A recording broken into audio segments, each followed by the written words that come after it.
I want you to understand something before I tell you anything else. I have been riding motorcycles for 53 years, not as a hobby, not on weekends when the weather permits and the mood strikes. 53 years as a way of being alive, which is a different thing entirely from simply having a life. I have put miles on this country, the way other men put miles on their shoes, wearing it down through daily use, knowing its texture by feel, knowing its moods, by the way the air changes before you can see any reason for it to change. I have ridden through 41 states. I have ridden in heat that warped the blacktop into something that looked more like water than road. I have ridden in cold that crept inside my gloves and sat against my knuckles for hours without ever fully leaving. I have ridden through nights so dark and so long that the only thing telling me I was still moving forward was the sound of the engine underneath me and the way the wind pushed against my chest. I have seen things on the road that most people would not believe, and a few things even now that I still have some trouble believing myself. But none of it, not one single mile of all those miles, prepared me for what happened in Mill Haven, Kansas, on a Tuesday afternoon in late September. I was 59 years old that year, younger than I am now, older than I felt on most mornings when I swung my leg over the seat. I'd been riding with the Wichita chapter for 22 years by then, long enough that the road had stopped feeling like freedom and started feeling like home, which is a different thing. Freedom is what you feel when you leave. Home is what you feel when you can no longer imagine being anywhere else. I am telling you this now from a distance of 13 years. I am 72 years old, and my knees remind me of that number every single morning. The details of what happened that September have not faded the way most things fade. If anything, they have gotten clearer. The kind of clarity that comes not from distance but from return, from turning something over in your hands so many times that you finally begin to understand what it is you have been holding. There were 79 of us that day, coming back from the Greer County Fair 3 towns east of Wichita. Cole Hargrove had organized it the way Cole organized most things, which is to say, he said we were going and assumed everyone would follow, which they did, because Cole had a way of making the next reasonable thing feel like the only possible thing. He was 52 years old, our chapter president, gray in the beard, and quiet in the way that men get quiet when they have made enough decisions to stop needing to talk about making them. I had ridden with him for 15 years. I knew his silences the same way I knew the sound of my own engine. We left the fairgrounds around 2 in the afternoon.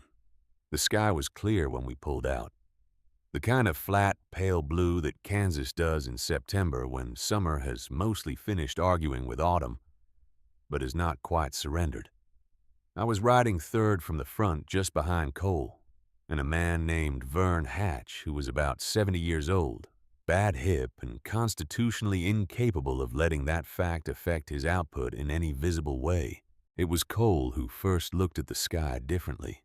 I noticed it about 20 miles outside Mill Haven on Route 17, the way he tilted his head slightly to the northeast, and then held that position a beat too long to be casual.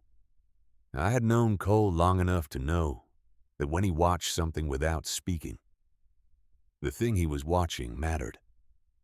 I looked northeast. The color was wrong.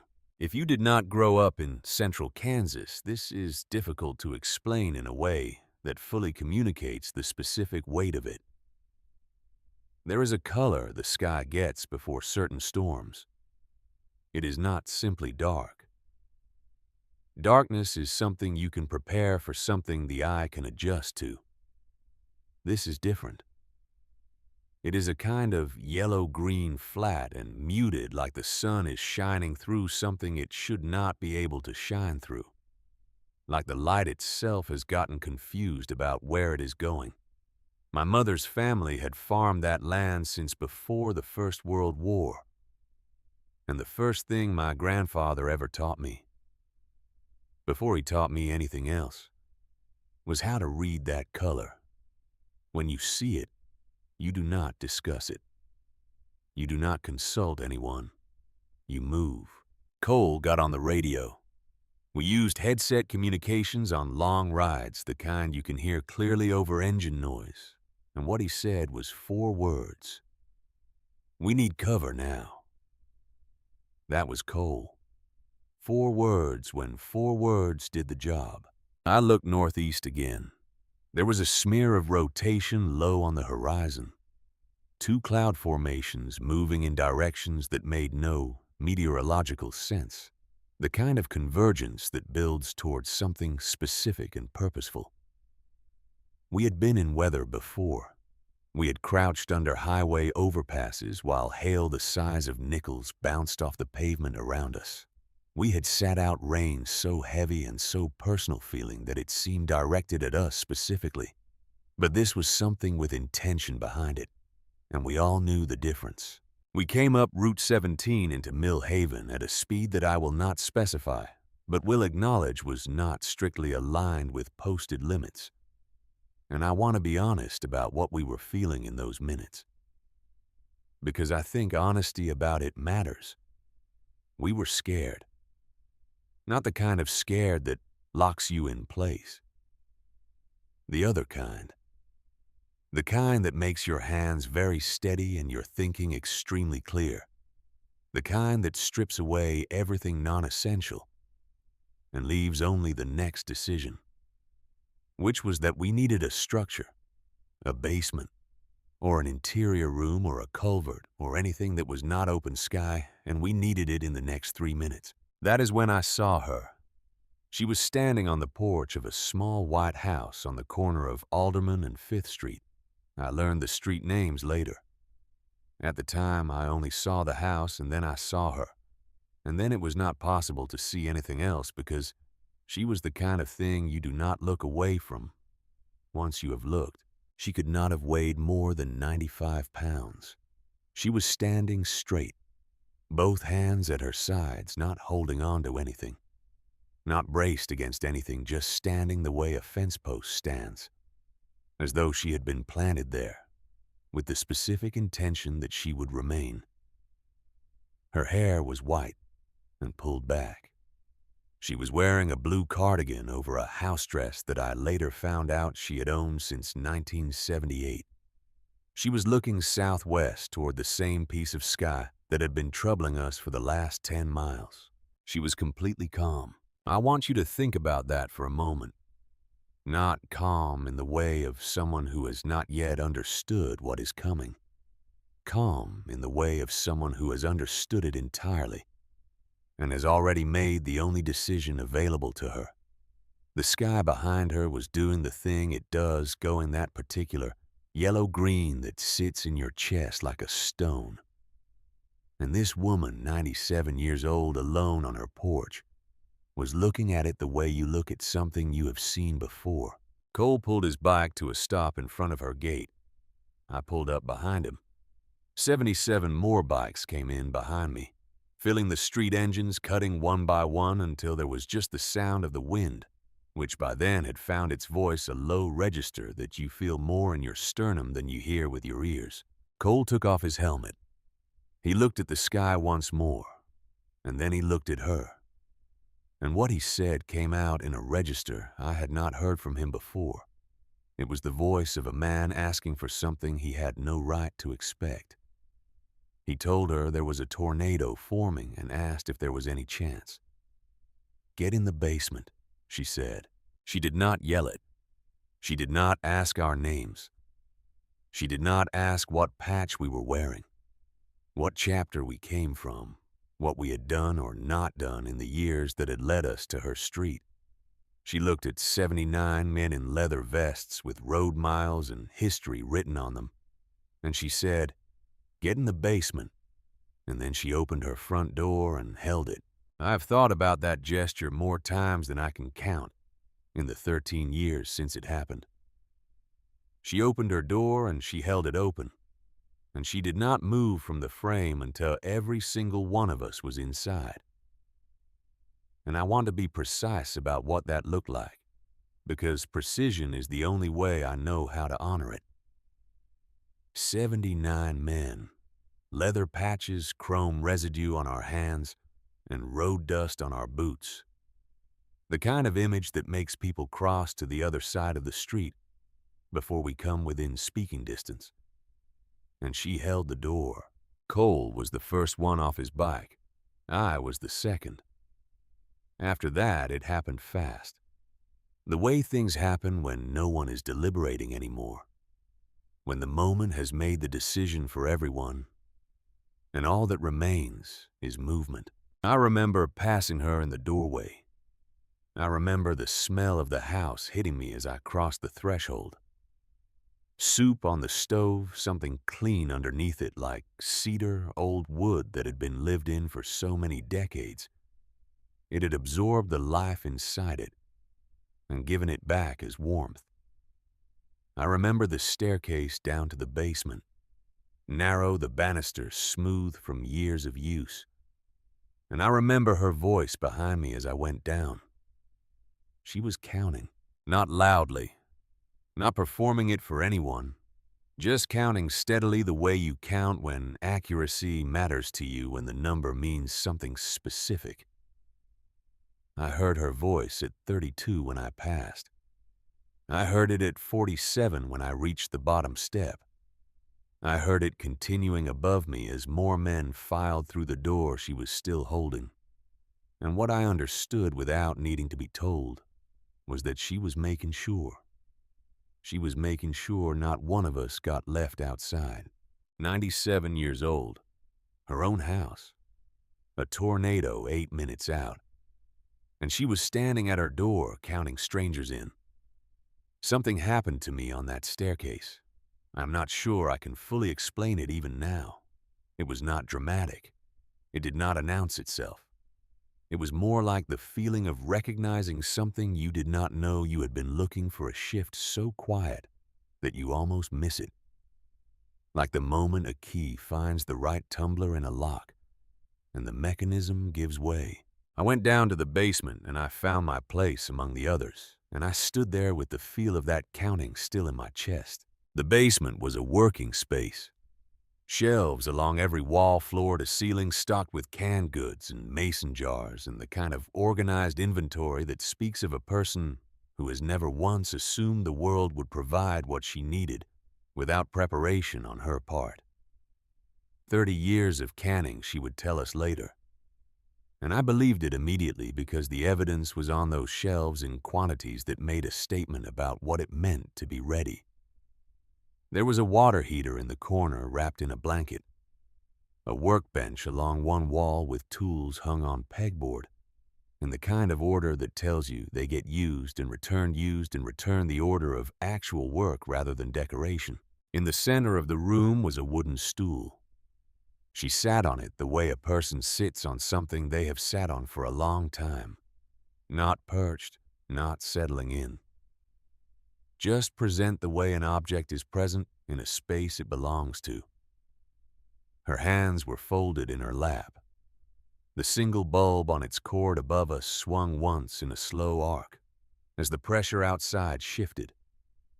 And she watched it swing and she waited. 79 men in a basement. I want you to hear how quiet it was. Not the quiet of men who have nothing to say. The quiet of men who understand that some moments do not belong to noise. Earl Tatum, who we called Brick, was somewhere near the back wall. He was a big man out of Louisiana, 300 pounds of quiet that usually expressed itself in stillness rather than words. And he had his eyes closed. I figured he was praying.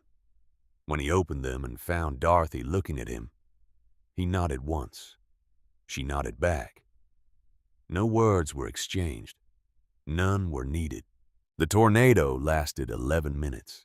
I know because I counted, which is an old habit from childhood in the tornado country. The way you count to manage what you cannot control. In the basement of Dorothy Wainwright's house on Alderman and 5th Street in Mill Haven, Kansas, 79 grown men sat in the near dark, and listened to the world rearrange itself overhead. And not one of us made a sound that I would describe as anything other than respectful. The walls groaned once, a deep structural sound that was more felt than heard. Something heavy crossed the roof. The bulb swung again. And in the center of the room on her wooden stool, Dorothy Wainwright sat with her hands folded and her eyes open. And she waited with the patience of someone who has outlived enough storms, literal and otherwise, to know that waiting is not the same as helplessness. I was watching her the way you watch something when you cannot help yourself. She was not bracing. She was not tense. She was there the way a person is there when they have nowhere else to be, and no part of themselves is somewhere else. It had been a long time since I had seen anyone look that way. It had been a long time since I had felt that way myself. There is a question I did not ask myself in that basement. Not consciously, not in those words, but something in me was asking it without language, the way the body asks its questions through sensation rather than thought. The question was this: when did I stop being here? When did some part of me start living somewhere else in some other time, turning something over and over that would not be turned into something useful, no matter how many miles I put between myself and it? I did not have the answer, but the question was there. It had always been there. I had simply been moving fast enough that it could not quite catch me. The sound dropped, not gradually, not in stages. It dropped the way a curtain drops, and the silence that followed was the specific silence of aftermath, the silence of a world taking stock of what it has just done. She stood up before any of us moved. "That is done," she said. "Let us see what we have got." She walked up the stairs the same way she had come down, without assistance, without hurry. Cole was the first of us to follow. I was directly behind him. The kitchen was intact. There was a crack in the window above the sink, long and clean, the glass held together by something no one could entirely account for. The front door was standing open. The wind had managed that, and through it we could see the porch. And past the porch we could see the street. 3 of our bikes were down. A section of fence from somewhere up the block had crossed the road in a diagonal line.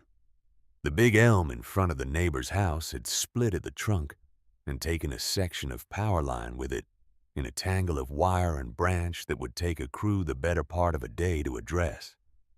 But the house was standing.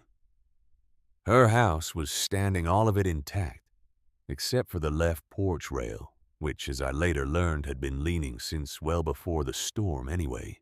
I watched Cole look at the street. He went very still. The way he went still when he was assessing. Not shocked, not processing. Running numbers. Then he turned to Dorothy. "Your bikes," she said, and looked at the 3 machines lying on their sides. "They will ride," Cole said. He looked at the power line. He looked at the house. Then, because Cole always came to the point, he told her she was going to lose power. "I have a generator in the shed," she said. "Starts on the 3rd pull if you are patient with it." I have known Cole Hargrove for 15 years. I can count on both hands the things that have genuinely surprised him in my presence, and I would have fingers left over. That was one of those moments. Not because of the generator, because of the way she said it, as though she were briefing him, as though she had already decided he was a person worth telling the practical truth to, without preface and without performance. People did not do that with Cole as a rule. They got careful around him, or they got formal, or they got whatever version of themselves they thought the situation required. Dorothy Wainwright had apparently not received that particular memo. Jake Pruitt found the generator on the 2nd pull. He was 23 years old, the newest member of our chapter, and he came to find me afterward with the expression of a man who has just done something he did not know he was capable of. I told him the third pull was the one with character. He told me to mind my own business, which was the most complete sentence I had heard from him in 2 weeks, and I counted it as a good sign. Some of the men had come up from the basement and were already moving. No one had given instructions. That is something about working men that I have always respected, the ability to see what needs doing and begin without requiring anyone to ask. Bikes were righted. The fence section was cleared from the road. Vern Hatch found a broken shutter hanging from one hinge at the side of the house and had it reattached before anyone else had noticed it was loose. Jake found a broom on the porch and began sweeping grit from the front steps. With the focused attention of someone who has found a task and intends to complete it properly.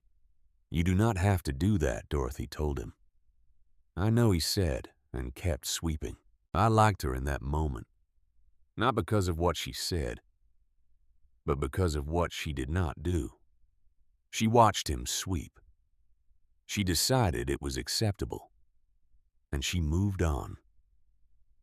That is a kind of wisdom that is rarer than it looks, knowing when to stop arguing with someone who is already doing the right thing. Cole tried to pay her for the damage to the property. I heard the conversation from the porch where I was helping Sandra, one of our few female members, practical as a socket wrench, and twice as reliable, assess the situation with the downed line. "I want to pay for the damage," Cole said. "The porch rail has been loose since George W. Bush's second term," Dorothy said. "I am not charging you for gravity." Cole went quiet. She had surprised him again. 2 surprises in 20 minutes was, in my experience, some kind of record. She fed us before we left. 14 jars of vegetable soup from those basement shelves warmed on the gas stove, served in mismatched bowls that told the accumulated history of 60 years of household. Living bowls from different decades and different occasions that had all ended up in the same cabinet and been pressed into service without discrimination. We ate standing up in the kitchen on the porch on the front lawn. 79 people eating from the bowls of a woman who had opened her door to us because the sky was the wrong color and there was not time for anything else. Nobody broke a single bowl. I checked after. I do not entirely know why I checked, but I did, and none of them were broken. I have eaten a lot of meals in a lot of places over 53 years on the road. That soup in those bowls standing in the front yard of a white house in Mill Haven, with 3 motorcycles still showing the marks of where they had gone down, was one of the best meals I have ever eaten in my life. I have thought about why that is. I think it is because there was no pretense in it, no ceremony. She had food. We needed food. She gave us food, and the giving was clean and complete, and asked for nothing in return. When we were loading up to leave, Cole went back to the porch. I watched him from where I was securing my gear. He stood with his helmet under his arm, and I could see him working on how to end something that did not have a clean ending. Cole was good at beginnings and middles. Endings gave him more trouble. "I meant what I said about paying for the damage," he told her. "I know you did," she said. "And I meant what I said about not charging you. We are at an impasse. Have a safe ride." He nodded, once the kind of nod that carries more weight than its size would suggest, and walked back to his bike. I was 3 bikes back from Cole when we turned onto Route 17 heading west. The sky had gone to that specific pale color.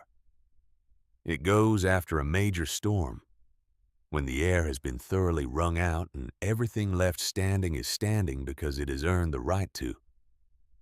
I was riding and thinking about soup, and about 79 men going quiet in a basement, and about a wooden stool in the center of a room, and the woman who sat on it as though stillness were a skill she had practiced until it became second nature. I was not thinking about what she had said to me. That is not accurate. I was not letting myself think about it. There is a difference. Then Cole pulled up beside me and said she counted us out too. I looked at him. When we were loading up, he said. She was standing at the door. She counted every bike out. I watched her from the road. She waited until the last one before she went back inside. We rode without speaking for a while. Some things do not need to be added to, but something was working in me that I was not ready to name. I could feel it the way you feel a change in elevation. When you are riding not as a fact your mind has registered, but as something your body already knows. I have mentioned that I found my way to the back of the departure line. What I have not told you yet is why. I had left something inside. A handkerchief, old blue cotton, fraying at one corner that I had owned since before I can clearly remember. I noticed it missing when I reached for it at my bike, and I turned around and went back up the porch steps and knocked on the frame of the open door. Dorothy was at the door when I turned back toward the street. She had not come inside yet. She was standing where Cole had described at the threshold, watching the last of the bikes find their way out to Route 17. She heard my step on the porch and looked back at me, and there was no surprise in her face, only the expression of someone who had expected this and was prepared to continue. I told her I had left a handkerchief. She went in and came back with it in under a minute. Blue cotton. She held it out to me, and I took it, and I should have left then. There was no reason to stay. The sky was already beginning to clear, and the others were waiting, and I had what I came back for. But she spoke before I could turn. Walter rode for 12 years, she said, before his knees went bad and the road stopped being something he could manage. He used to say that the road is honest about one thing. He said the road shows you what you are avoiding. He said it never lies about that. I looked at the handkerchief in my hand. I did not look at her. I am not avoiding anything I said. There was a silence that lasted perhaps 4 seconds. In my experience, 4 seconds of silence from a person who has chosen to be quiet is a complete sentence. It has content. It has weight. It means something that words would only approximate. When I finally looked up, she was looking at me the way certain people look when they already know the answer to a question and are simply waiting for the other person to be ready to know it too. Not impatient, not pressing, just present in that particular way she had of being present entirely and without reservation. Then she went back inside. I stood on the porch of her house for what might have been a minute or might have been considerably longer. The street in front of me was emptying out the last of the engines, diminishing down Route 17 in the direction of Wichita. The elm in the neighbor's yard lay in its 2 halves. The power line hung in its tangle. The fence section had been moved to the grass at the curb, waiting for whoever would come to address it. And in that minute, or that longer than a minute standing on the porch of a woman I had met 90 minutes ago, with a fraying blue handkerchief in my hand and the sound of departing engines in my ears, I thought about my son. I thought about Garrett. I had not thought about him directly in several weeks. Not the way you think about a person when you let yourself look at them plainly, without moving around the outside of the thought. I had thought about the fact of him the way you think about weather, or about a country you have not visited, from a certain distance, with a certain practiced management. That afternoon on Dorothy Wainwright's porch, the distance collapsed. Garrett Dinarret Decker, 35 years old, living in Oklahoma City with a job I knew the title of, but not the details, in an apartment whose address I had written down from his last verifiable location and put in my wallet without ever using. My son, who had not spoken to me in 8 years. The last conversation we had was in a hospital corridor in a city I had driven to from Missouri in 4 hours and 20 minutes. which was the fastest I had ever covered that particular stretch of road. His mother, my wife of 26 years, had gone into the hospital 2 days before I got the call that she was not going to come back out. Garrett had been there for both of those days. He had been there alone. When I arrived, she was still alive. I was there when she died, which I have held on to for 8 years as evidence of something, though lately I have become less certain of what. Garrett stood beside me in that corridor afterward, and he said without anger, which was in some ways worse than anger, 4 hours, he said. 3 hours. 2 hours. Every time you came through that door at the last possible moment and told yourself you had made it. He said you were always there for the last part.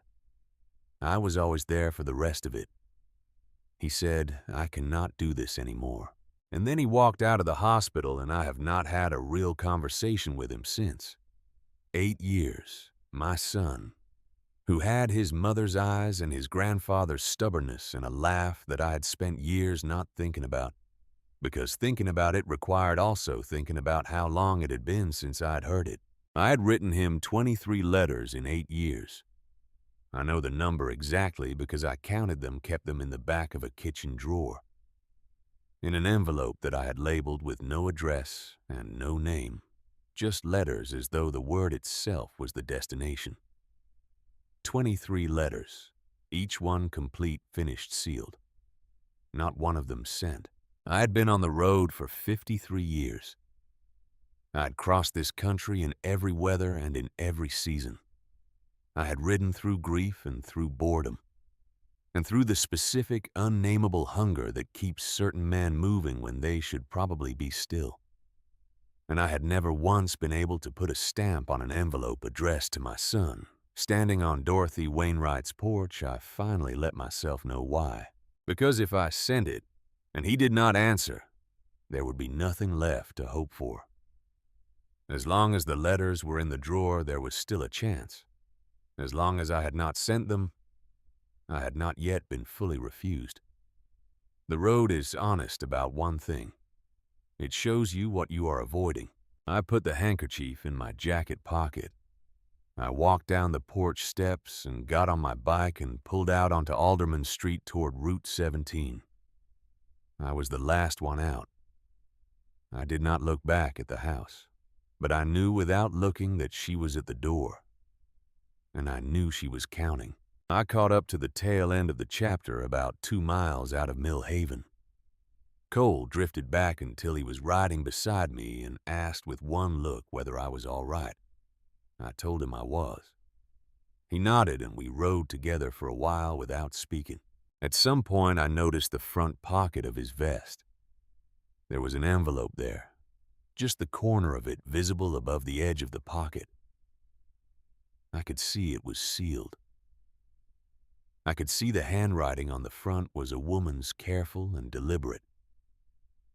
I could see the postmark stamp, and from where I was riding I could not make out the city, but I could see by the color of the stamp and the date that it had been there for at least 3 months, unopened.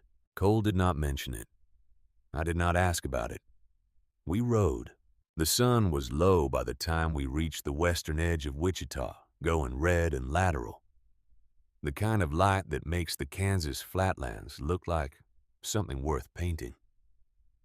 I peeled off from the chapter at the usual point, took my usual route back through the residential streets to the east side of town, where I had lived for 11 years in a house with a front porch I almost never sat on, and a kitchen with good light that I used mainly for coffee. I went inside. I set my keys on the counter. I stood in the kitchen for a few minutes in the way you stand in your own space when you have been away and are relearning the dimensions of it. Then I opened the drawer. The envelope was there where I always kept it, off-white, slightly bent at one corner from being in the drawer so long, and on the front in my own handwriting just the one word: letters. I took it out and opened it and spread them on the counter, all 23 of them, all sealed. all addressed in the same handwriting to the same address in Oklahoma City that was 3 years old now, and might not even be current. I stood there looking at them for a long time. 23 letters, 8 years. A son who had his mother's eyes and his grandfather's stubbornness, who was 35 years old and living a life I knew almost nothing about, who had last spoken to me in a hospital corridor and said he could not do this anymore. And a woman I had met 3 hours ago, 97 years old, standing at a door in a wrong-colored light, counting strangers in. I put the letters back in the envelope. I put the envelope back in the drawer. I closed the drawer. But I did not leave the kitchen. I stood there in the good light for a long time after, with the feel of that counting still somewhere in my chest. And I did not know what to do with it. And for the first time in a very long time, that fact did not send me to my bike. 11 days. That is how long it took Cole Hargrove to make the calls.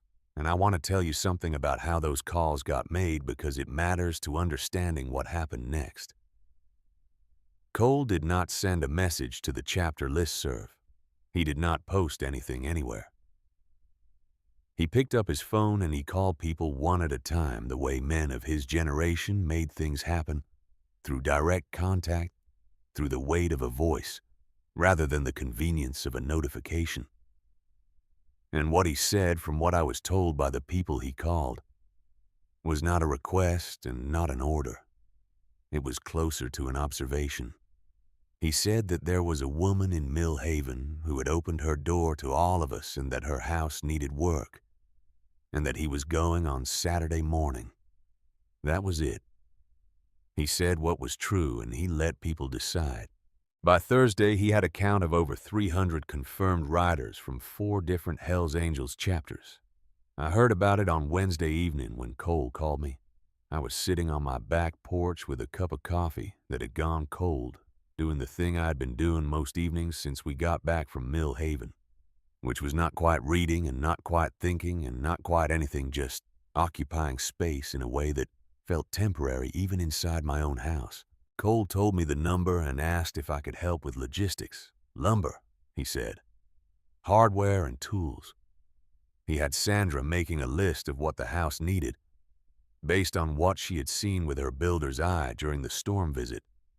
The cracked window, the fence sections, the drainage situation under the east side of the house, the porch rail, and a dozen other smaller things that revealed themselves to the right kind of attention. Sandra had specified cedar for the rail without being asked.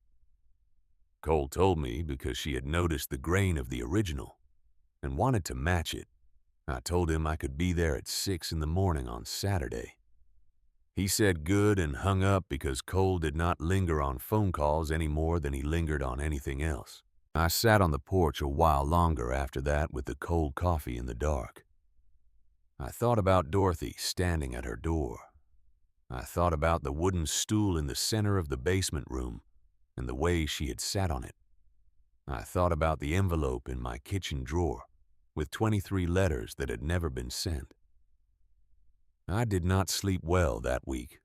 I had not slept particularly well in 8 years, but that week was its own category. Saturday came in clear and cold, the way Kansas October mornings come in. The kind of cold that is not yet serious, but wants you to know it is considering it.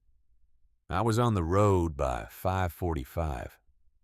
The sky to the east was going from black to the particular dark blue that precedes everything else, and the fields on either side of Route 17 were still and flat, in the way that Kansas fields are still and flat, which is completely without reservation, offering no pretense of anything other than what they are. I was near the front of the column when we turned onto Alderman Street. Cole was ahead of me and ahead of Cole. There was nothing yet, just the quiet of a neighborhood still deciding whether to be awake. And then the street began to fill. I have been part of large rides many times over 53 years. Toy runs memorial rides, cross-country convoys of various kinds. I have heard a lot of engines running together in a lot of places. but 300 motorcycles turning onto a residential street in Mill Haven, Kansas on a cold October morning, filling it from the intersection all the way back to where I could no longer see where it ended. That was something different. The sound of it was not loud in the way explosions are loud. It was full the way a room is full when it contains exactly what it was built to contain, when the proportions are right and the space has finally met its purpose. Dorothy was at the window when we turned onto her block. By the time Cole reached her gate, she was on the porch in her coat, and her expression I was close enough to see. It was not fear, and it was not confusion. It was the expression of a person who has just revised an estimate that had already been set on the generous side. Cole stopped at the bottom of her steps. He looked at the missing rail. He looked at her. "We are fixing your porch," he said. She looked at him steadily. "And if I said I would rather you did not," she said. Cole considered this for a moment with the seriousness it deserved. Then he told her that in that case they had hauled a considerable amount of lumber a long way for nothing, and that he would ask her to let them do it anyway. There was a pause. I held my breath, which is not something I do often and is not something I recommend. "The rail needs to be cedar," she said. "Walter used cedar, and it lasted 40 years. "We brought cedar," Cole said. She stepped back from the door.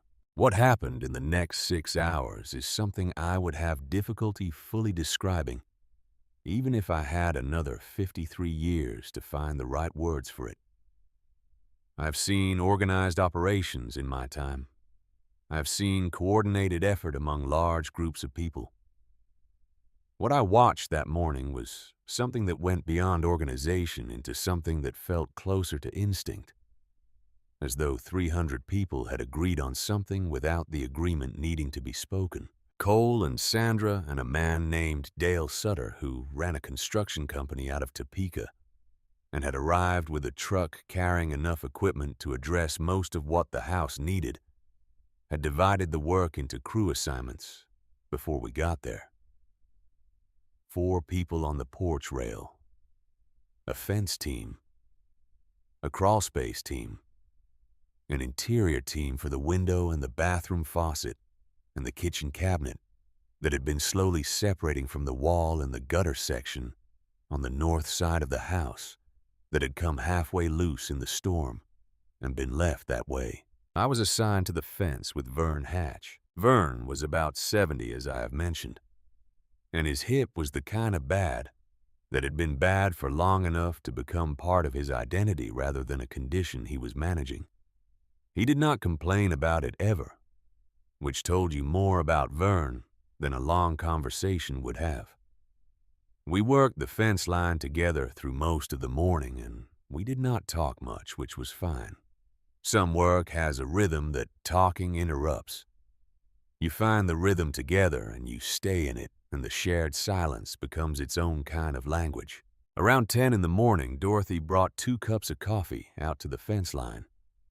She handed one to Vern and one to me and stood there for a moment, looking at what we had done.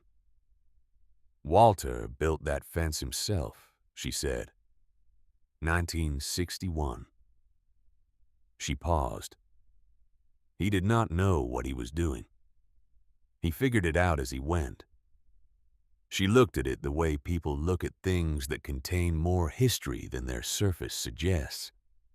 Then she took her coffee back toward the house. I watched her go.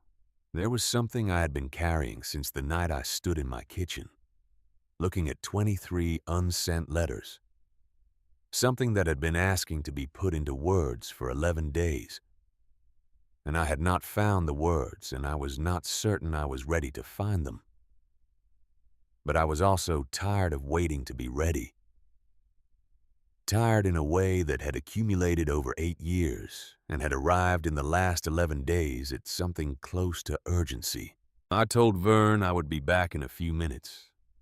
He nodded without looking up from the fence post he was aligning because Vern Hatch was not a man who required explanation for ordinary human behavior.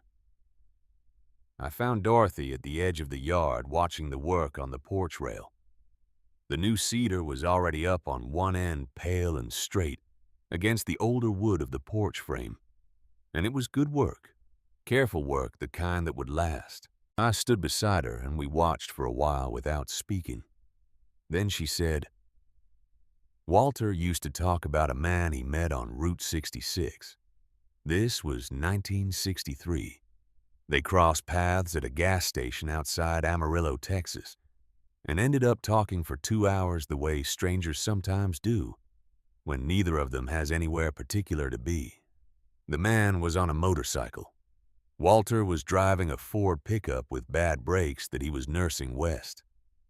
The man's name was Roy, last name Decker." I became very still. Walter asked him where he was going, and Roy said he didn't know yet. Walter asked him where he was coming from, and Roy said Wichita. Walter said he had a boy there, a young one, and Roy said yes, 11 years old, and said nothing else for a while. Walter asked him when he was going back. Roy said he did not know how to go back. He said a man has to know what face to bring home with him, and he did not know what face that was anymore. Dorothy paused. She was not looking at me. She was looking at the porch rail going up in sections. Walter thought about that for 30 years, she said.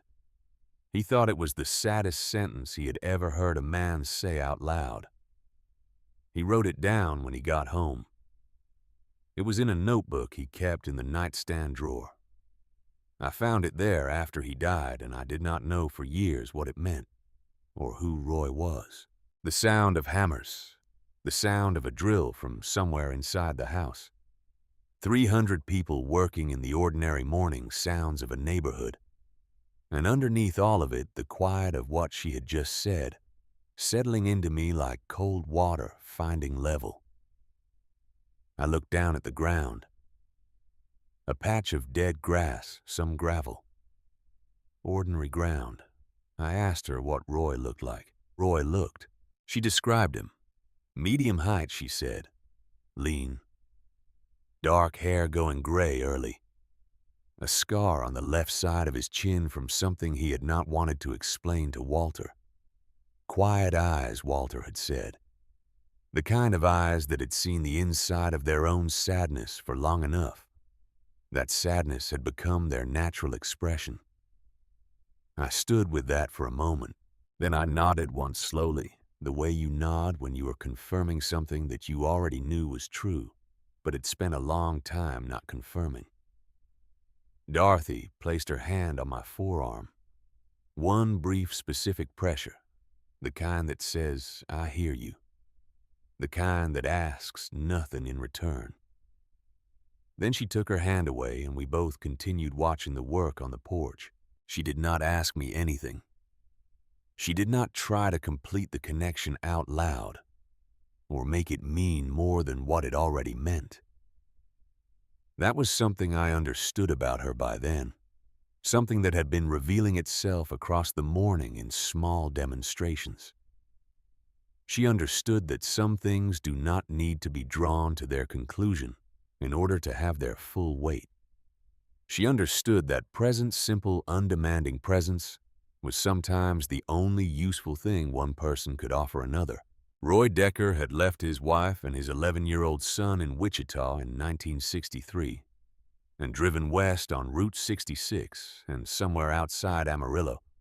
He had told a stranger that he did not know what face to bring home with him.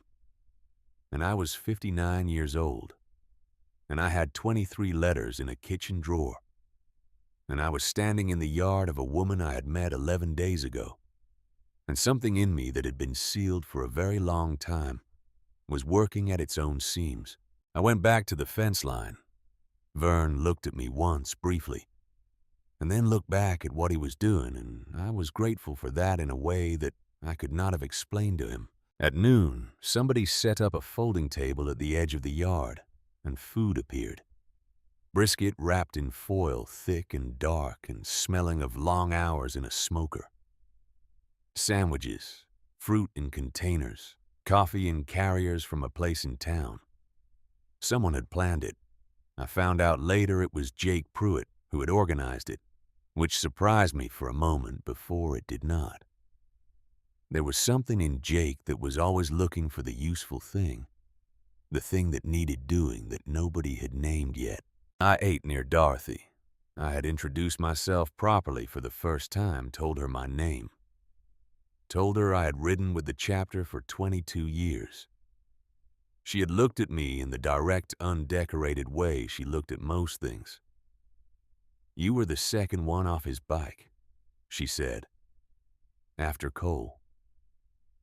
I said yes. "I counted you in," she said, as though that explained why she remembered, which I supposed it did. I asked her how she was doing after the storm.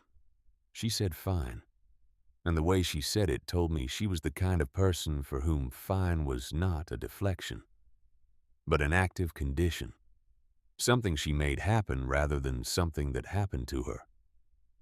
I asked if she had family nearby. "My daughter Ruth," she said. "Denver. She calls on Sundays." She said it without bitterness. Stated it as a fact, the way she stated most things. But facts have weight even when they are stated plainly.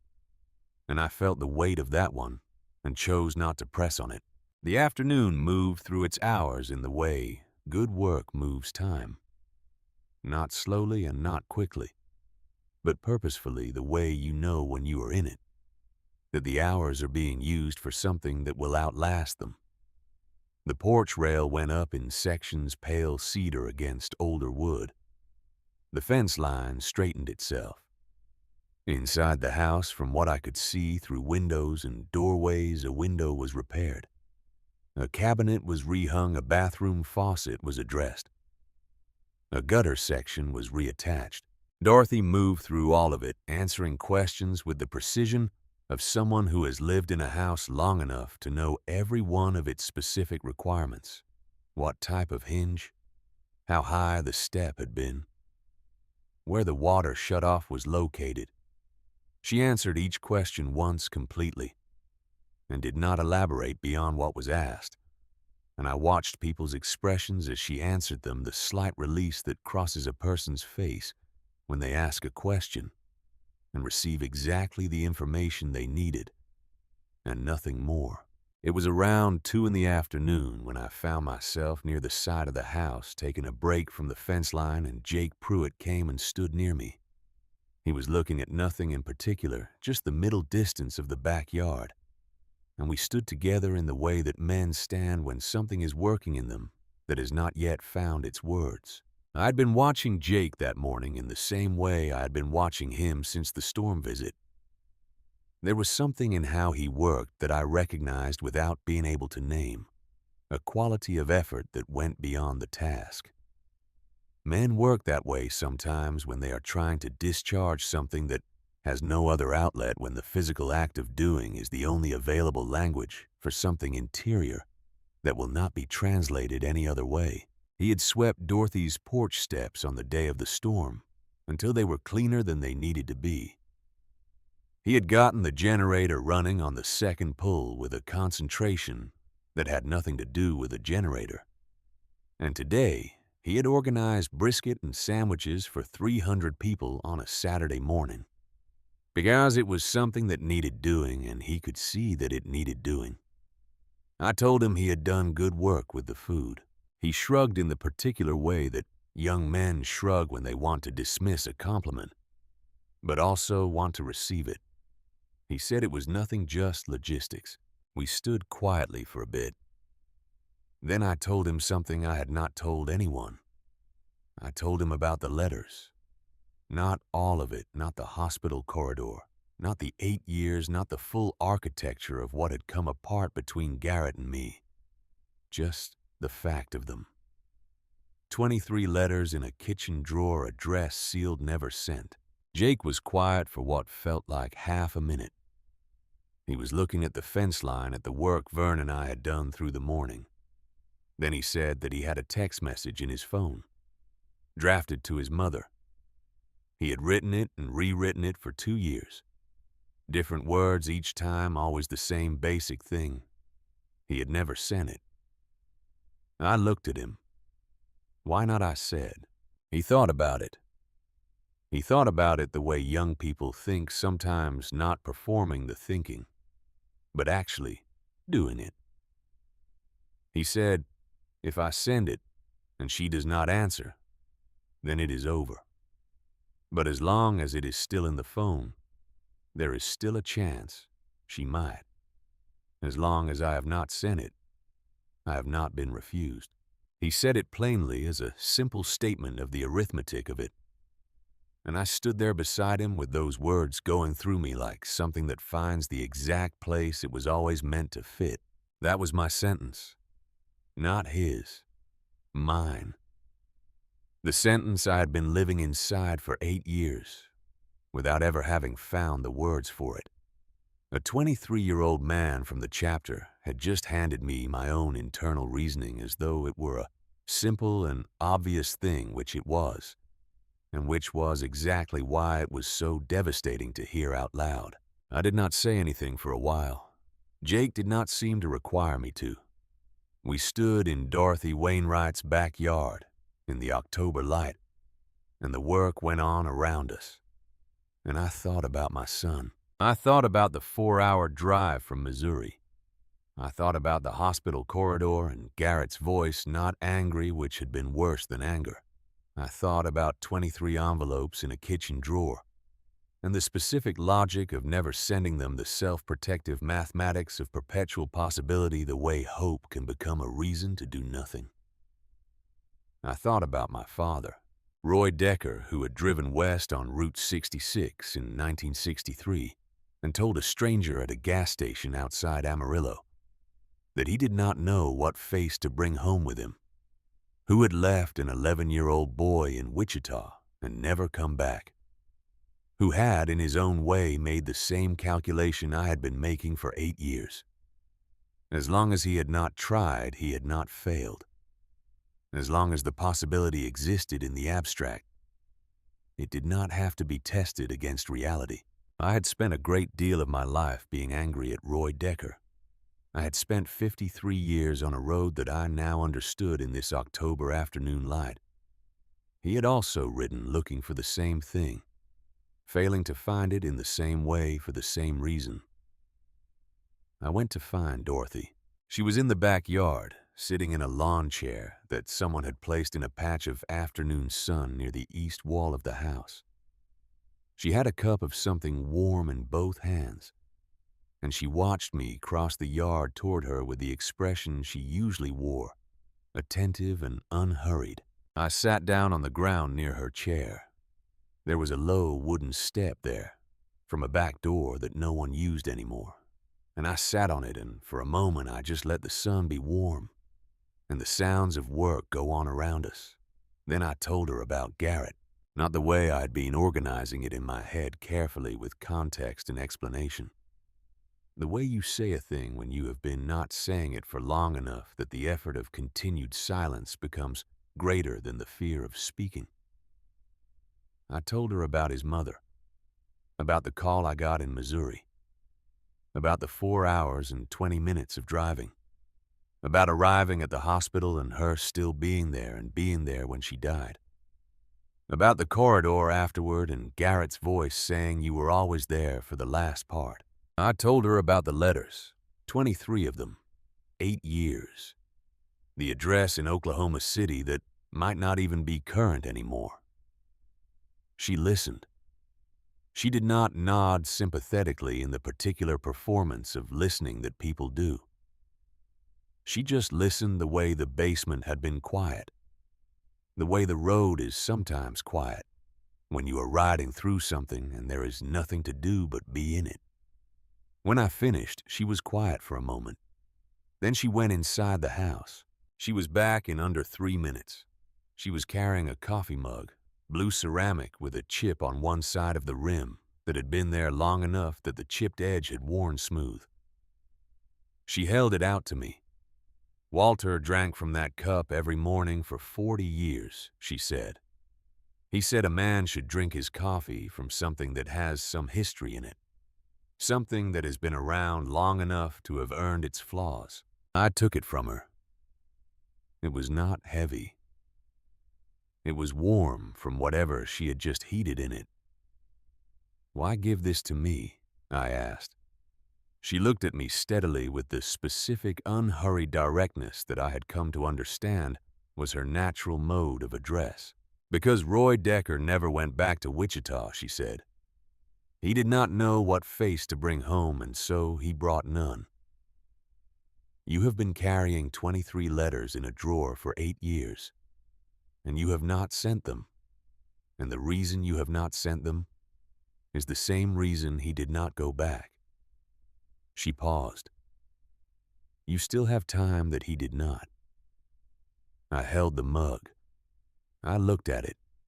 Ceramic blue, one chipped edge, worn smooth from 40 years of mornings. The small weight of it in my hands. I want to tell you about that moment with some accuracy, because I think accuracy matters more than drama when it comes to the things that actually change you.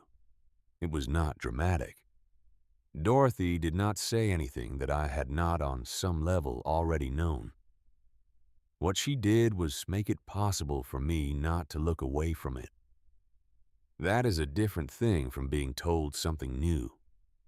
It is being held still long enough to see what has been there all along. I sat on that low step with Walter Wainwright's coffee mug in both hands, and the October sun on my back, and the sounds of 300 people working, and I let myself look at what I had been managing not to look at for 8 years. I stayed near Dorothy for the rest of the afternoon, not always talking, often not talking at all. She told me other things across those hours in the incremental way she told most things, a detail here, a detail there. She told me about Walter, about who he had been in the ordinary textures of daily life. The Route 66 drive in a car with no air conditioning. The argument about an exit in Albuquerque that had apparently never been fully resolved to anyone's satisfaction. The way he had built the fence in 1961 without knowing what he was doing, figuring it out as he went. The way people figure out most things that matter. She told me that missing someone every day is not the same as not being all right, and that she was always confused when people mix those two things up as though grief and function could not occupy the same person at the same time. She said she had been mixing them up herself for the first year after Walter died until she stopped and simply let both of them be true at once. I asked her if it got easier. "It gets familiar," she said. "Familiar is not easy, but it is workable." By 3 in the afternoon, the porch rail was complete. Cedar straight fitted to the house as though it had been there always. Cole stood back and looked at it. He had the expression he had when something had been done right. Dorothy walked to the edge of the porch and put her hand on the new rail. She stood there for a moment with her hand on it the way you put your hand on something to see if it is solid. "Walter used cedar," she said, "and it lasted 40 years. She looked at the rail, and then at the yard full of people and trucks, and the evidence of a day of purposeful work. Then she said, 'You can come back and address the rest of the porch if you feel the need to.' Cole said he intended to. I believe he meant it," she said. And she went back inside.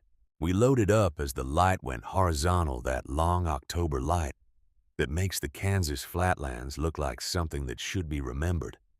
The tools went back into Dale Sutter's truck. The leftover lumber was stacked in Dorothy's shed. The folding table was broken down and returned to whoever had brought it. Cole found me at my bike as we were getting ready to pull out. She told me something he said. "This afternoon." He paused in the way of a man locating the precise words for a thing. He said Dorothy had told him about a conversation they had had on the third Saturday. A conversation I had not been witness to, and I did not ask him to tell me what was said. Some conversations belonged to the people who had them. What he told me was the end of it. She had said the worst thing a man can do to someone he loves is decide on their behalf that they cannot bear the weight of who he actually is. Cole looked at his hands on the handlebars. "I had a letter in my pocket for 3 months," he said, "from Claire." I told myself I was waiting for the right time to read it. He shook his head. I was deciding for her that she could not handle whatever she had written. I was deciding that before I even knew what it said. I looked at the cedar rail on Dorothy's porch, pale and solid in the late light. "Are you going to read it?" I asked. "Already did," he said. "This afternoon." We both looked at the house. It was a birthday card, he said, for Owen, my grandson, 4 years old. He likes trucks. He said it the way a man says something that has been waiting to be said for a long time, and is finding out in the saying of it that it does not destroy him. I rode home in the dark. Route 17 west toward Wichita, the fields on either side black and invisible. The road a strip of light in the headlamp, and the sky an enormous amount of nothing overhead. I had Walter Wainwright's blue mug in my saddlebag wrapped in my riding jacket. Dorothy had insisted I take it, and I had not argued because you do not argue with a woman who stood at her door in a wrong-colored sky and counted 79 strangers into her basement. I went home. I put the mug on the kitchen counter where I would see it in the morning. I opened the kitchen drawer and I took out the envelope with the 23 letters. I didn't put it back. I sat at the kitchen table with it in front of me and I thought about Jake Pruitt saying if I send it, and she does not answer, then it is over. But as long as it is still in the phone, there is still a chance. I thought about Roy Decker outside Amarillo, telling Walter Wainwright he did not know what face to bring home with him. I thought about Dorothy saying he did not go back. You still have time. I took the letter on the top of the stack. The most recent one, the one I had written 6 weeks ago. I held it. I turned it over and looked at the address on the front in my own handwriting. Garrett Decker with the Oklahoma City address below it. I set it back on the table. I sat there in the kitchen for a long time. Long enough that the coffee I made went cold. Long enough that the neighborhood went fully quiet outside, and the clock above the stove moved through an hour and into another. I did not put the letters back in the drawer. That was not nothing. It was not the thing itself, not yet.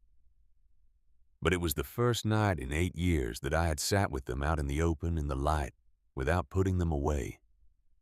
And something in that felt different from anything that had come before it. Not resolved. Not finished. Something more like the first step of a staircase, when you do not yet know how many stairs there are, or what is waiting at the top. But your foot has found the first one, and the wood has held your weight, and there is nothing left now but to find out what comes next. Cole left for Portland on a Thursday. He did not take his motorcycle. He rented a car from a place on the east side of Wichita, a plain sedan the color of nothing in particular. And he drove north and then west through the remainder of Kansas and into Colorado and up through the corner of Idaho and finally into Oregon. 2 days of driving across the country. He had spent 30 years crossing on 2 wheels. I asked him afterward why he had not ridden. He thought about it the way he thought about most things, with the specific patience of a man who does not answer until he has the right answer. He said he wanted it to feel like an arrival.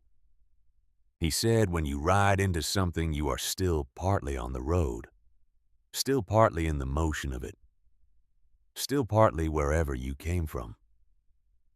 He said he wanted to be entirely there when he got there, not half somewhere else.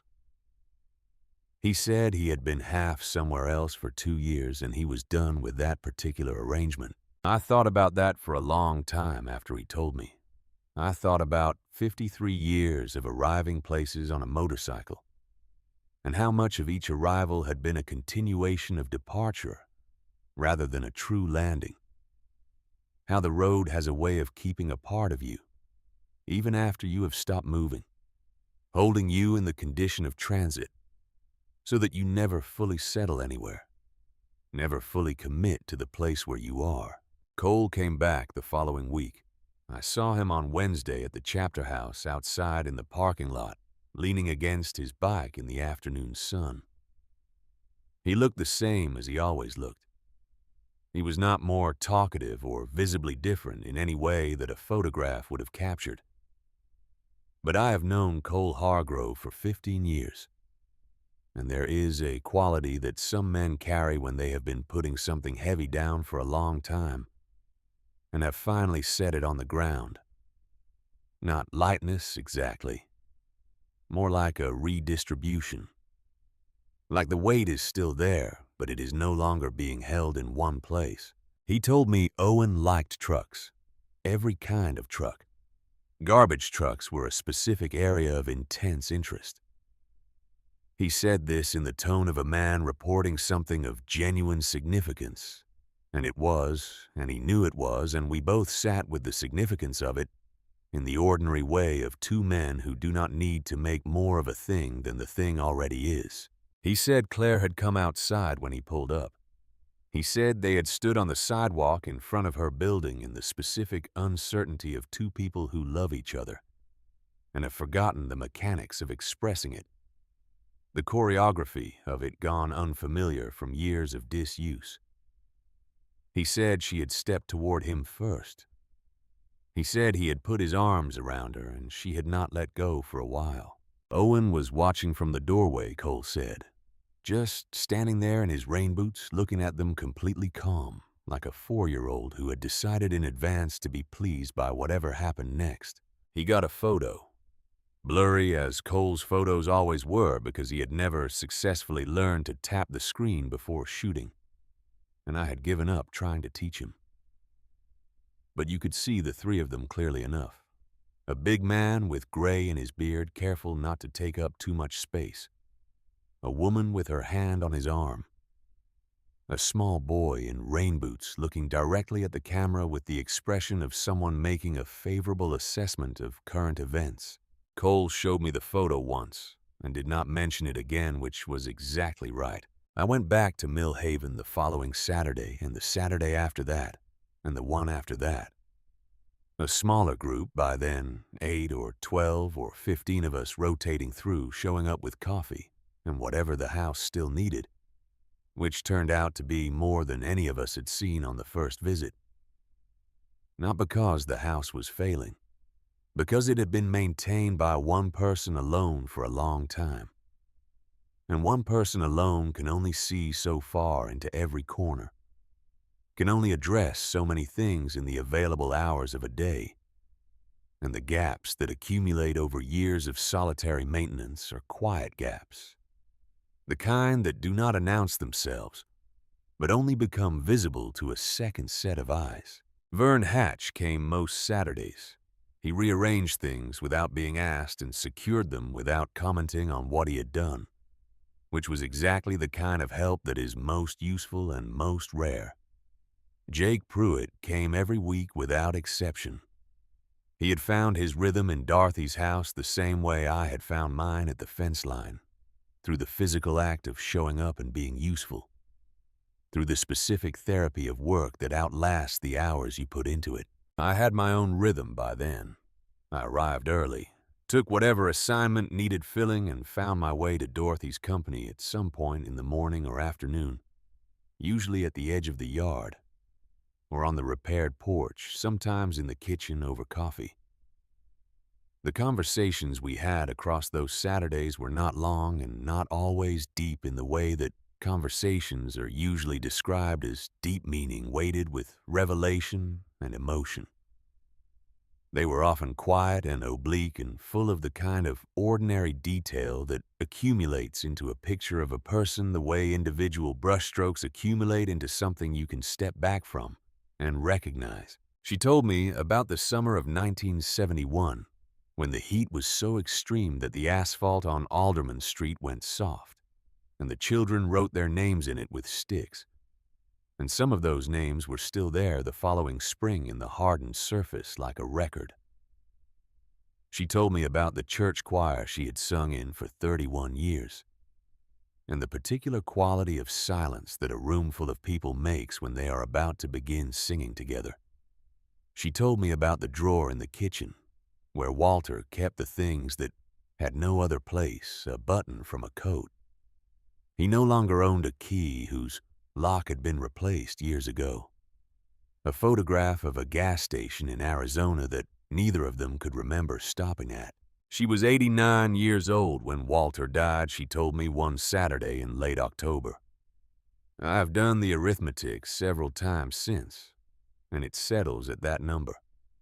8 years alone in the house they had shared for 51 years. 8 years of Sunday phone calls from Denver, and the company of neighbors and the work of maintaining a house and a life with the specific self-reliance of someone who has never assumed that the world would provide what she needed without her own effort. I asked her once if she had been lonely. She considered this for longer than I expected. There is lonely that comes from being alone, she said, and there is lonely that comes from not being known. She paused. Walter knew me completely.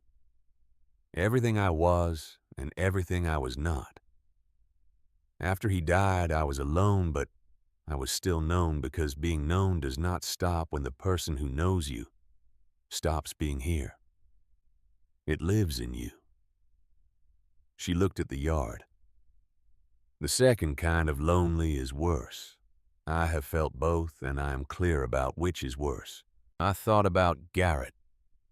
I thought about 23 letters in a drawer. I thought about what it meant to be known, and what it meant to withhold yourself from that possibility, to decide in advance that you could not be known, without also being found inadequate, and to choose the loneliness of not trying over the risk of trying, and being found wanting. It was the third Saturday in October when Dorothy told me about Walter's son.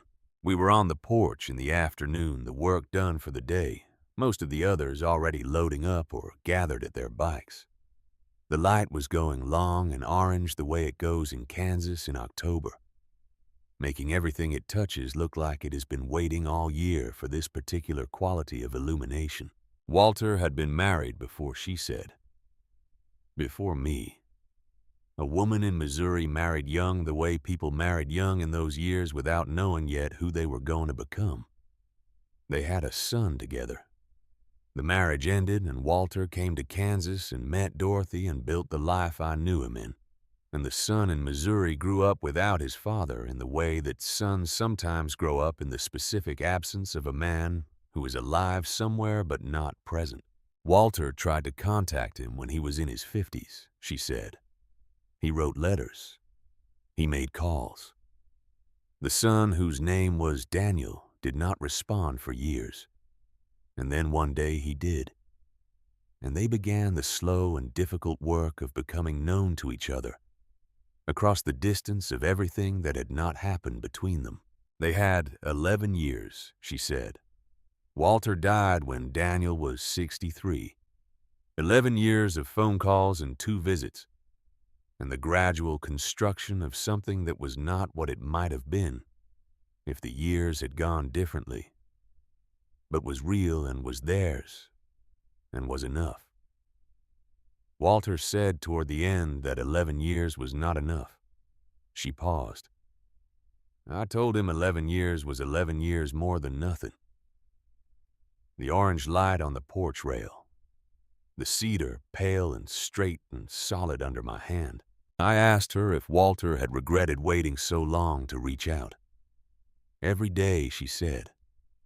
And then she said, but regret, is information. It tells you what mattered. What you do with the information is up to you. I rode home that evening with Walter's blue mug in my saddlebag and Dorothy's words sitting in my chest like something that had been placed there carefully and was waiting to be picked up and used. I went into the kitchen. I put the mug on the counter. I opened the drawer, and I took out the envelope with the 23 letters and I set it on the table. I sat with it for a while.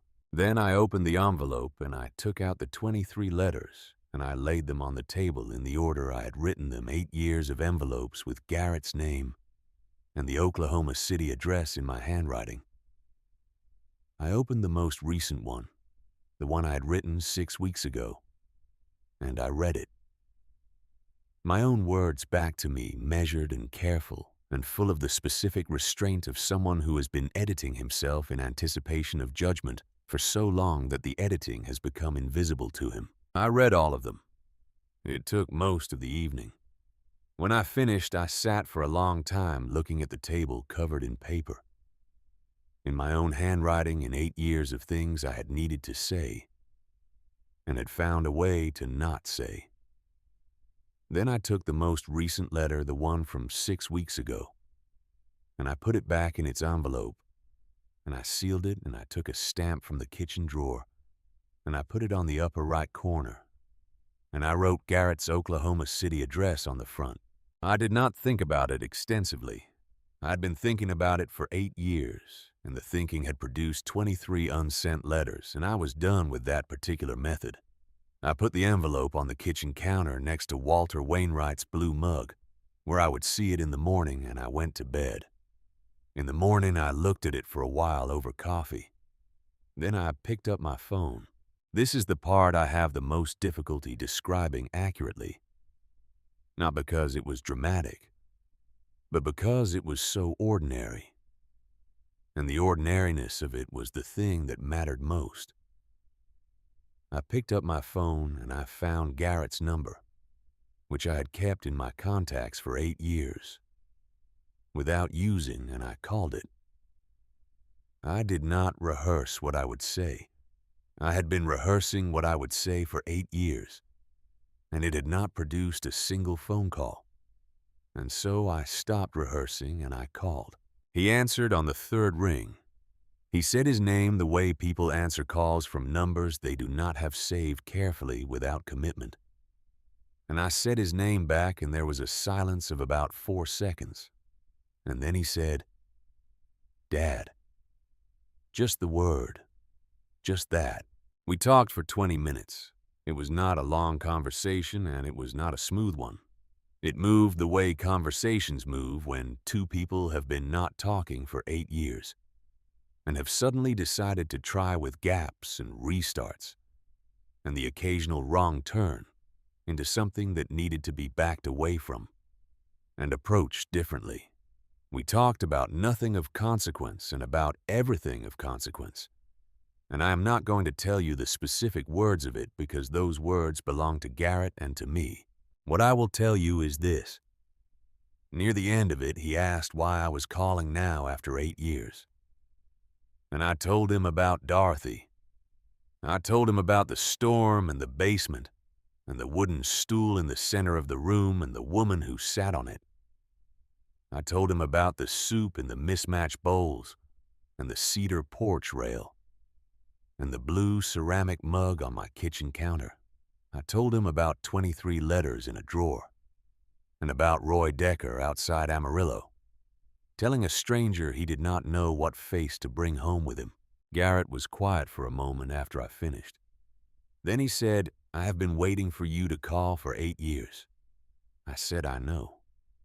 I did not know how to start. He said, "Neither did I." 20 minutes. Awkward and incomplete and real the way the first conversation of something new is always awkward and incomplete and real. We agreed to talk again.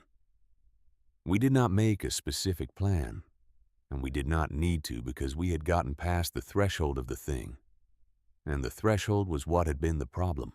The next morning, I walked the letter to the mailbox before I made coffee.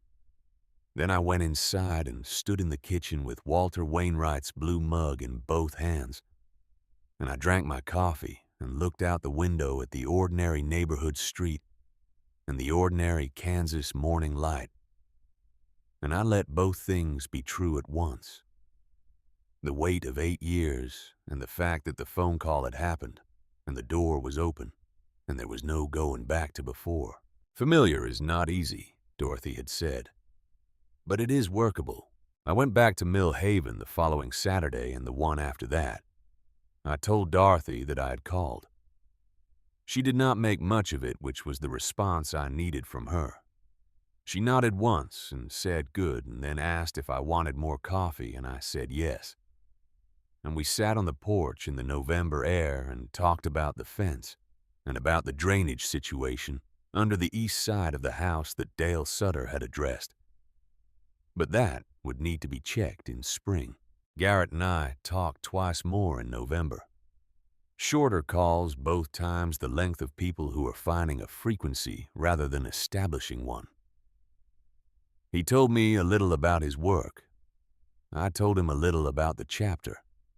We were careful with each other, in the way of people handling something new and not yet certain of its limits. But we were careful with each other, which was different from nothing. Ruth came back in November. Dorothy mentioned it one Saturday as a simple fact, the way she mentioned most things that mattered to her briefly and without ceremony. Ruth had driven up from Denver for 4 days. They had fixed the kitchen cabinet together and driven to the cemetery where Walter was buried, and sat in the living room for an hour without the television and without needing it. Dorothy said it was a start.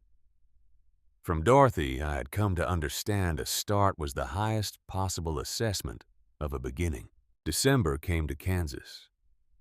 The way December comes to Kansas decisively, as though autumn had simply run out of patience and handed everything over without further negotiation.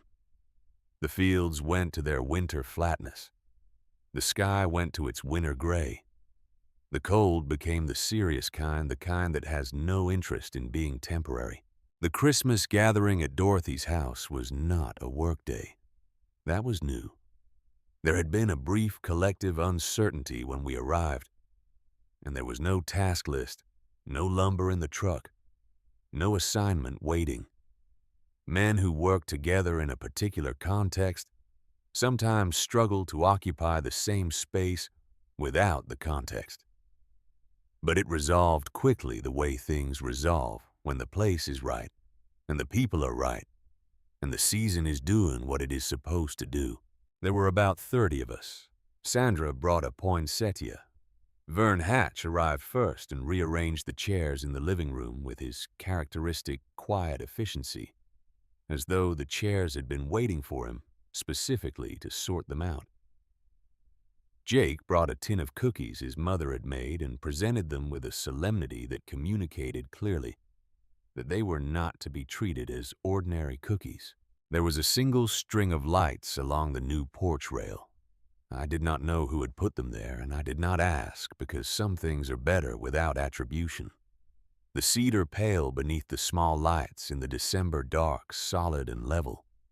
The work of hands that had come from 4 different Hell's Angels chapters. For a woman none of them had known before September. Cole was there with a photograph in his vest pocket. Owen in his rain boots specifically.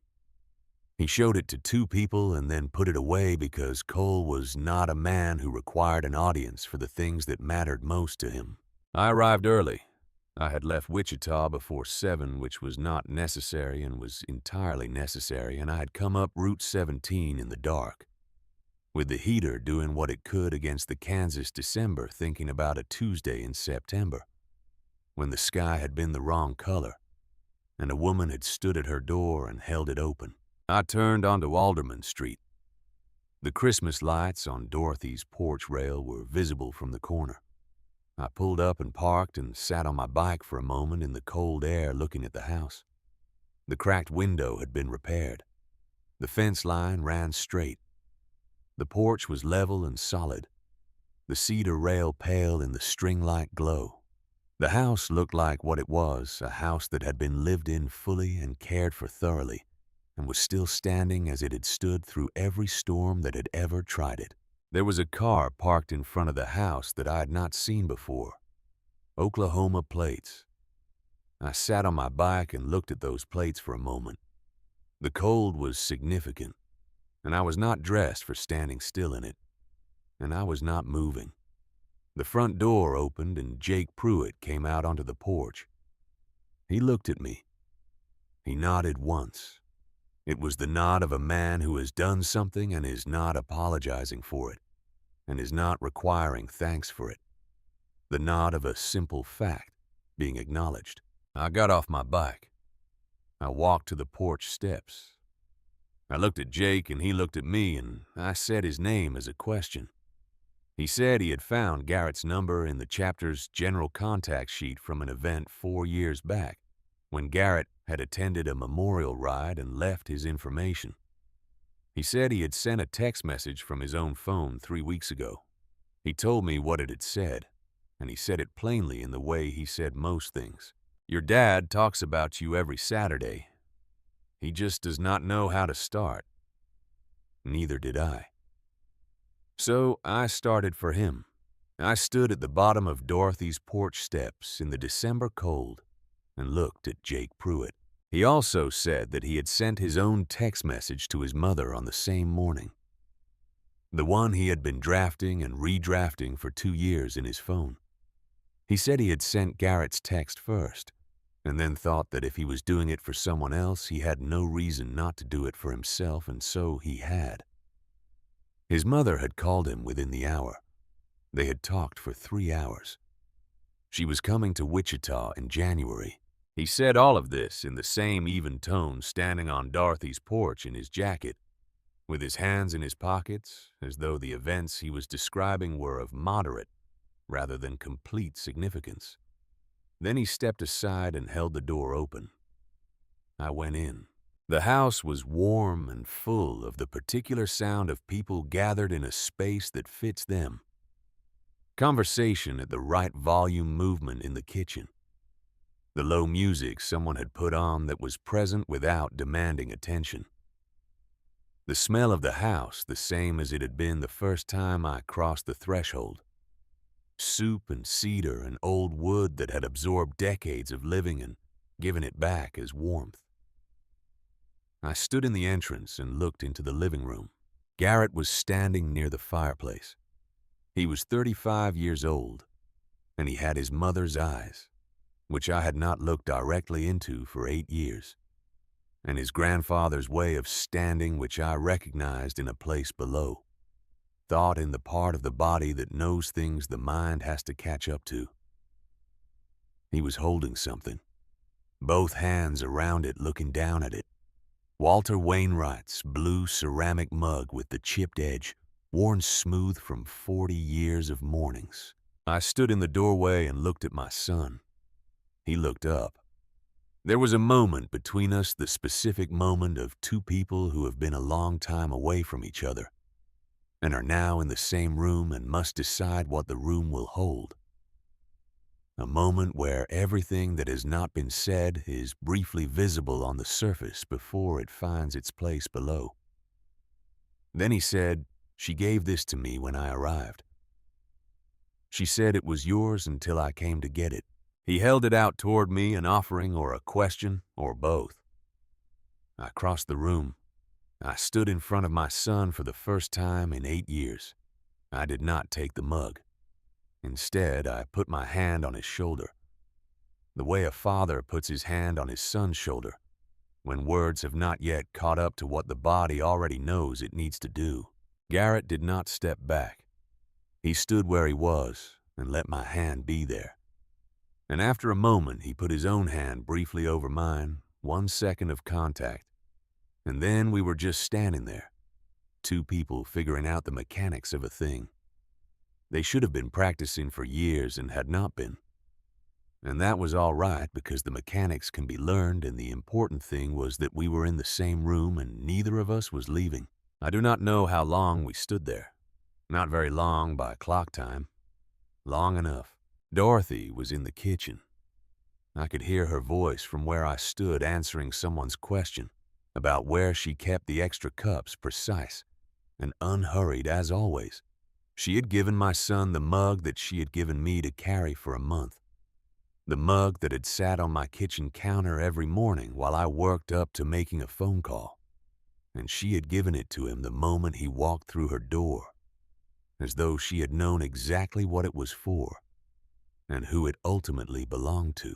Some things are managed the way a river manages its course, not by force, but by the patient persistence of finding where the ground is willing to give. Jake Pruitt was in the corner of the living room with his phone out, a video call in progress, his mother's voice coming through the small speaker in the particular compressed quality of phone audio. He was turned slightly toward the wall for privacy, but not entirely, and I could hear enough to know that she was describing something, some ordinary detail of her week, and he was listening with the specific attention of someone who has not had enough of a thing for too long and is now careful not to waste any of it. Cole was near the window with his phone out as well, reading a message from Claire or writing one back. I could not tell which, and it did not matter. Owen had apparently sent a drawing of a garbage truck through Claire's phone, detailed in the way that 4-year-old drawings are detailed, which is to say, completely and without concern for proportion, and Cole was studying it with the seriousness it deserved. Sandra was in the kitchen helping Dorothy with something, their voices going back and forth in the easy rhythm of two women who have arrived at a practical understanding. Vern Hatch was seated in the chair nearest the fireplace, which was the warmest position in the room, and he had selected it without comment and without apology, which was Vern's consistent method. Earl Tatum was near the back wall, quiet, in the way he was always quiet. The Louisiana stillness that seemed to carry its own weather system. I found a place near the edge of the room and I stayed in it for a while watching. Garrett moved through the space with the careful navigation of someone in an unfamiliar room, talking to people being talked to, finding his way. He laughed once at something Earl said, a short, honest laugh, and I heard it from across the room, and I held it there in my chest for a moment before I let it continue. His mother's laugh, his own laugh, the laugh of a person who has not lost the ability to find something funny, even in the years when there has not been much to find. Dorothy came out of the kitchen at some point in the evening and moved through the rooms in the way she moved through everything, steady and deliberate and without performance. She refilled cups. She answered questions. She said something dry to Jake that produced a delayed laugh from 3 people who had not appeared to be listening but apparently were, because that was the kind of thing Dorothy said. The kind that finds its way to everyone in the room eventually. She called Jake by a different name once in passing, corrected herself without explanation, and moved on. He caught my eye briefly across the room. I understood what she had meant. Daniel was Walter's son, found again after 11 years of silence. Jake was 23 years old and had just given a man his son back and had called his own mother in the same morning. Dorothy knew exactly who she was looking at, even when the name came out wrong. I ended up on the porch at some point in the evening. The cold out there was serious, and I had not brought enough for standing still in it. But sometimes serious cold is the right companion for certain kinds of thinking. The kind that benefits from the body being occupied with something immediate, so the mind can work at its own pace. The string of lights on the cedar rail threw a small warm light across the porch boards. The street beyond was quiet, empty, the neighborhood in the particular late evening stillness of a December weeknight, when most people are inside, and the outside belongs to no one specific. Cole came out after a few minutes. He stood beside me at the rail, and we looked at the street and said nothing for a while, which was an old and comfortable habit. He said he kept thinking about something. He said she counted us in, that September in the tornado. She stood at her door and she counted every one of us into the basement. I looked at the cedar rail under my hands, the smooth, pale surface of it, the work of careful hands on a Saturday in October. I said I knew. He said 79 men. She did not know one of us. The sky was doing what it was doing. And she stood there and she made sure not one of us got left outside. He shook his head slowly, not in disbelief. The way a man shakes his head when he has turned something over long enough to finally understand its full weight. Some people are just built that way, I said. No, Cole said. He was quiet for a moment. Nobody is just built that way. That is a choice you make so many times for so many years that it becomes who you are. It is built. She built it. There is a difference. I thought about that. I thought about Walter building a fence in 1961 without knowing what he was doing, figuring it out as he went. I thought about 11 years with a son he had not known, built one phone call at a time from the ground up without a plan, and without the certainty that the effort would be met. I thought about 53 years on the road and what I had been looking for in all those miles, and what it had taken a 97-year-old woman in Mill Haven, Kansas, to make visible. Cole went back inside after a while. I heard his voice through the door saying something about Owen's drawing, and somebody laughed. And then the door swung closed, and I was alone on the porch with the cold and the string lights and the cedar rail and the quiet street. I am 72 years old. My knees have opinions about December cold that I have learned to negotiate with rather than ignore. I have been on this road for 53 years through 41 states, and I have put more miles between myself and the things that mattered to me than I could account for if you asked me to try. I've been thinking about what Cole said, standing on that porch, about the difference between being built a certain way and building yourself a certain way through the accumulated choices of a long life, about Dorothy Wainwright on a September porch in a wrong-colored sky who did not appear to be doing anything extraordinary when she opened her door and held it, who appeared to be doing the most ordinary thing imaginable, the simple human thing of making sure no one got left outside. Some rides take you somewhere. I have said that already, but I want to say it differently now from the far end of this particular ride, with the benefit of what I know that I did not know in September of that year. Some rides take you somewhere you did not know you were going, and the somewhere is not a place on a map. It is not a state you have not crossed or a road you have not ridden. It is something more like a recognition, the slow arrival at an understanding that has been available to you for years but required a specific set of conditions to become visible. Required in this case a woman standing at a door and a wrong-colored sky and a basement full of men going quiet in a way that was entirely respectful. I had ridden for 53 years looking for the thing that riding was supposed to provide, and I had found it, and it was not the road, and it was not the motion, and it was not the particular feeling of a long stretch of empty highway in good weather, when you can see tomorrow from today. It was something else entirely, something that had been waiting on Alderman and 5th Street in Mill Haven, in the house of a woman who kept 30 years of canned goods in her basement, and a blue ceramic mug in her kitchen cabinet that had belonged to a man she had missed every day for 8 years, without for one moment losing her bearings. Through the door I could hear voices. I could hear Garrett. He was telling someone something I could not make out what. And then he laughed, that laugh honest and unguarded, the laugh of a person who has been in the presence of something unexpected and good and has let it land. I put my hand on the cedar rail one more time, smooth and solid and pale in the string light.